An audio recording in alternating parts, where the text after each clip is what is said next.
Arms કેસના રિમાન્ડના રીઢા આરોપી દ્વારા સુરત જામનગર ખાતે કરેલા વધુ 3 ચેઇન સ્નેચિંગ અને 3 મોટરસાયકલ ચોરીના ગુનાનો ભેદ વડોદરા ક્રાઇમ બ્રાન્ચે ઉકેલી પકડાયેલા આરોપીને પિસ્તોલ આપનાર આરોપીને સુરેન્દ્રનગરથી ઝડપી પાડવામાં આવ્યો હતો.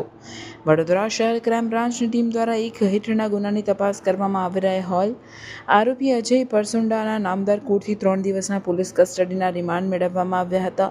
પિસ્તોલ સાથે પકડાયેલા આરોપી અજયે તેની પાસેથી મળી આવેલ પિસ્તોલ તેના આરોપી નામે શંકર બાલજીભાઈ કટોસણા રહેવાસી સુરેન્દ્રનગર પાસેથી મેળવી હોવાનું જણાઈ આવ્યું હતું. જે માહિતીના આધારે ક્રાઇમ બ્રાન્ચની ટીમે સુરેન્દ્રનગર ખાતે પહોંચી આરોપીને પિસ્તોલ આપનાર શંકર કટોસણાની ધરપકડ કરી હતી.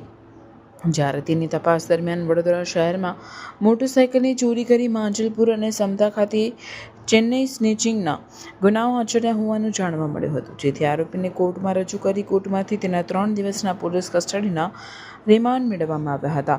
આ દરમિયાન તેની પૂછતાછમાં વર્ષ 2024-25માં સુરત શહેર ખાતે 2 અને જામનગર ખાતે 1 મહિલાનો મળીને કુલ 3 મહિલાઓના ગળામાંથી સોનાની ચેન આંચકી ગુનો કર્યો હોવાનું જણાવતા અંગે સુરત અને જામનગર પોલીસને જાણ કરવામાં આવી હતી.